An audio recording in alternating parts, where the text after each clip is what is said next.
लोकसभा चुनाव में बीजेपी ने 400 पार का तो नारा तो दे दिया है और इस गलतफहमी में कि हम 400 पार पहुंच ही जाएंगे, अपने उम्मीदवारों को मैदान में तो उतारने में भी शुरू कर दिया है। इस गलतफहमी में कि जो आला कमान कहेगा नीचे कार्यकर्ता भी उससे मान लेंगे, जिसको भी भेजेंगे उसको चुनाव देंगे और कमल का निशान देकर मोहर लगवा देंगे और प्रसार करेंगे। लेकिन ये गलतफहमी बीजेपी की आला कमान की अब दूर होती नजर आ रही है और बीजेपी में तमाम उम्मीदवारों का विरोध भी हो रहा है और विरोध का एक सांसद के तौर पर लोकसभा चुनाव पहुंचने के लिए आने वाले उम्मीदवारों का भी हो रहा है और केंद्रीय मंत्रियों का भी विरोध हो रहा है और तीसरी बार उम्मीदवार बनाए गए उनका भी विरोध हो रहा है। तो फिर इस बार क्या हो सकता है, उससे जहां जहां टिकट काटे हैं, जहां विरोध हो रहा है और जबरदस्त तरीके से हो रहा है और जहां नहीं कटे हैं वहां पर भी बहुत जबरदस्त तरीके से विरोध हो रहा है। केंद्रीय मंत्री भी इस विरोध से अछूते नहीं हैं और उनको भी लगा है कि सवाल का जवाब लोगों को बीच में देना ही पड़ेगा। यानी बीजेपी आला कमान के लिए दोहरी मुश्किल तो ये है कि पहले तो 400 पार का नारा तो दे दिया, ये कैसे सही साबित करेंगे, उस पर जोर देना है या फिर उम्मीदवारों को क्यों बदला गया है, क्या टिकट काटे गए हैं, वही बताएं। यानी कि ऐसा ना हो कि चुनाव के बाद 400 पार का नारा भी जुमला बनकर न रह जाए। राजस्थान में विरोध भी शर्म पर है और कांग्रेस की तैयारियां भी बड़ी मजबूत नजर आ रही हैं और लोकसभा चुनाव को लेकर बीजेपी ने जोधपुर लोकसभा सीट से गजेंद्र शेखावत को तीसरी बार उम्मीदवार बनाया है और केंद्रीय मंत्री हैं, लेकिन उनके क्षेत्र में उनका विरोध भी हो रहा है। उन्हें अपनी तैयारियां शुरू तो कर दी है, लोगों से मिलने का शुरू कर दिया है, लेकिन लोकसभा क्षेत्र में उनका राजपूत की सबसे बड़ी विधानसभा क्षेत्र स्थिति बीजेपी की ठीक नहीं नजर आ रही है और इसको लेकर लगातार केंद्रीय मंत्री गजेंद्र शेखावत का विरोध भी कर रहे हैं और शेखावत के दौरे पर स्थानीय विधायक बाबू सिंह राठौर नजरअंद रहे और सभी जगह शेखावत अकेले ही दिखे, जहां पर उनका स्वागत सत्कार हुआ। लेकिन शेरगढ़ में तो शेखावत के विरोध में कार्यकर्ताओं ने नारेबाजी की और वहां तक जता दिया कि अभी बाबू सिंह राठौड़ और उनके बीच की स्थिति सामान्य नहीं है, जिसका असर चुनाव पर कितना होगा ये आने वाले दिनों के अंदर देखने को मिल सकता है। और बात की जाए, लेकिन इतना तय नहीं है कि ऐसी स्थिति लंबी चली तो बीजेपी को नुकसान होना तय है और केंद्रीय जल शक्ति मंत्री और जोधपुर से बीजेपी के उम्मीदवार गजेंद्र सिंह शेखावत जोधपुर के शेरगढ़ पहुंचे तो शेरगढ़ में उन्हें चुनावी सभा करने की कोशिश की, उनका विरोध शुरू हो गया और वहां बीजेपी के कार्यकर्ता काफी समय से गजेंद्र शेखावत का विरोध कर रहे थे और वहीं जब शेखावत वहां पर पहुंचे तो बीजेपी के कार्यकर्ताओं ने अपना विरोध तेज कर दिया और विरोध करते हुए कार्यकर्ता भी अपने आमने सामने हो गए और पुलिस को भी शेखावत के विरोध का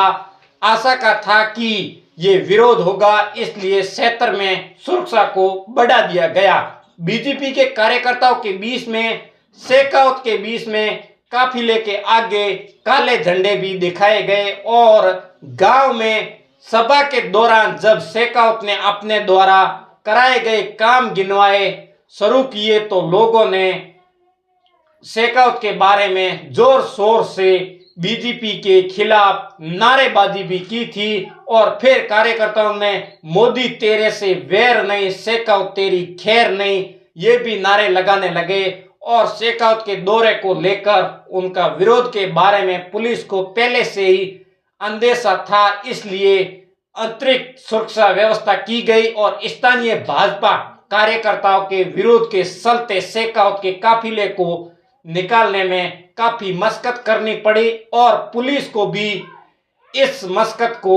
करनी पड़ी और बीजेपी के नेताओं की गृह दिशा अच्छी नहीं चल रही है, ऐसा अनुमान लगा सकते हैं। इस तरह के काले झंडे गिरिराज सिंह को भी उनके संसदीय क्षेत्र में बिहार में दिखाया गया और भाजपा के नेताओं की गृह दिशा अच्छी नहीं चल रही है और इसको एक संकेत गाजियाबाद से भी मिल रहा है। और कुछ दिन पहले गाजियाबाद लोकसभा क्षेत्र के प्रत्याशी अतुल गर्ग हाथापाई का शिकार हो गए और धोलानाडा में धक्का मुक्की शुरू कर दी। देखते ही देखते ये धक्का मुक्की जबरदस्त होने लगी और भाजपा प्रत्याशी हो रही धक्का मुक्की का वीडियो भी सोशल मीडिया पर काफी वायरल भी हो रहा है। बताया जा रहा है कि जनरल वीके सिंह का भी टिकट कटने के बाद ठाकुर समाज के प्रत्याशी को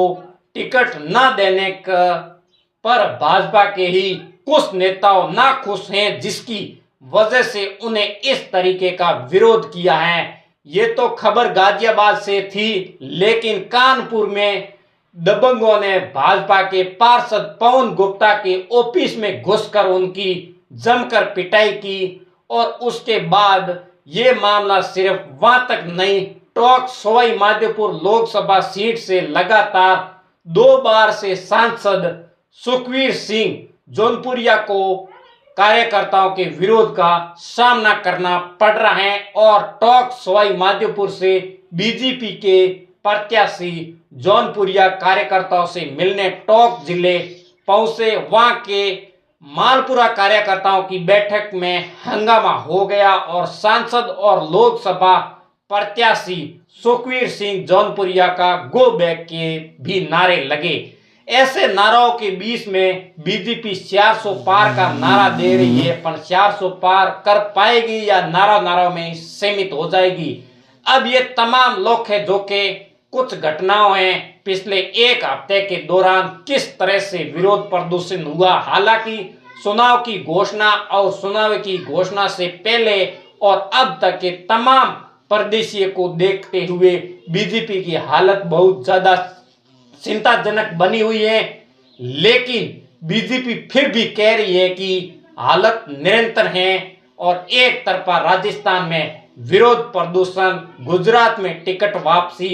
कांग्रेस में बीजेपी के नेताओं का जाना, राजस्थान में टिकट वापसी, हरियाणा में टिकट वापसी, बीजेपी में शिफ्टिंग, उत्तर प्रदेश में कई उम्मीदवारों का टिकट वापस करना, पश्चिम बंगाल में टिकट वापस करना और ये लगातार सिलसिला जारी है। और बिहार में गिरिराज सिंह जैसे नेता को काले झंडे दिखाना और दक्षिणी में आए जाए तो कर्नाटक में कद्दावर नेता सीएम की पोस्ट पर हो चुके बीजेपी के नेताओं का बीजेपी के साथ छोड़ देना, कुछ नाराज हो जाए तो फिर निर्दलीय चुनाव लड़ना, यानी कुल मिलाकर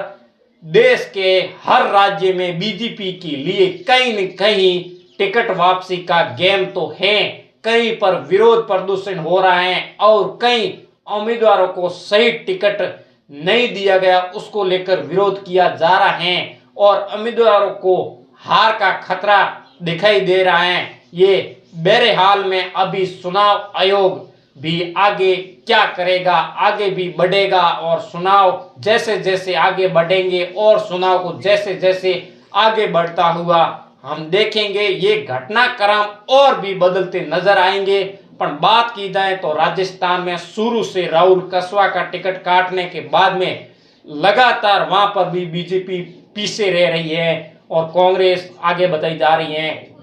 क्योंकि इन घटनाओं को लेकर बीजेपी के लिए बड़ी खतरे की घंटी हो सकती है। और इस बार क्या 400 पार का जो नारा दिया है वो नारा पार कर पाएगी बीजेपी या नारा में भी सीमित हो जाएगी? आप लोगों को क्या लग रहा है कमेंट करके हमें जरूर बताएं और वीडियो को शेयर जरूर करें और यूट्यूब पर देख रहे हो सब्सक्राइब कर लें और फेसबुक पर देख रहे हो फॉलो जरूर करें और अगले नए वीडियो मिलते हैं। राम राम, नमस्कार।